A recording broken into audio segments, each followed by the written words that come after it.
আসসালামু আলাইকুম সবাইকে। আমরা কারা না চাই যে আমাদের কিচেনটা খুব সুন্দরভাবে সাজানো গোছানো থাকবে এবং শাকসবজি ফলমূল রাখার নির্দিষ্ট কোনো জায়গা খুঁজে পাওয়া যায় না, সেই ক্ষেত্রে কিন্তু নষ্ট হয়ে যায়। তাই জন্য আমরা নিয়ে এসেছি আপনাদের জন্য 5 লেয়ারের রাউন্ড শেপের কিচেন র্যাক।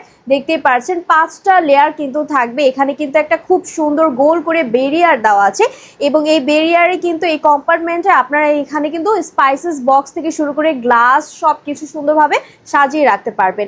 এবং এখানে দেখুন, এখানে ভিতরে স্পেসে কত শাকসবজি ফলমূল আপনারা স্টোর করতে পারবেন। এখানে একটা জালির মতো দেওয়া আছে, এখানে হাওয়া বাতাস ঢুকলেই কিন্তু শাকসবজির ফলমূল আপনার নষ্ট হবে না, অনায়াসে আপনারা অনেক দিন যাবত স্টোর করতে পারছেন। এবং এখানে কিন্তু আরেকটা চমৎকার ব্যাপার রয়েছে, এখানে কিন্তু 4টা চাকা সিস্টেম থাকবে। আপনারা চাকা দিয়েও এক জায়গা থেকে আরেক জায়গায় এই কিচেন র্যাকটা মুভেবল করতে পারছেন এবং এই কিচেন র্যাকটা থাকবে খুবই হালকা ওজনের। আর এটা চলে যাবে কিন্তু এই বক্সের ভেতরে। এই বক্সের ভেতরে কিন্তু আপনার 5 লেয়ার রাউন্ড শেপ কিচেন র্যাকটা পেয়ে যাচ্ছেন। তাহলে দেরি না করে আপনারা এখনই জলদি অর্ডার করে ফেলুন। ধন্যবাদ।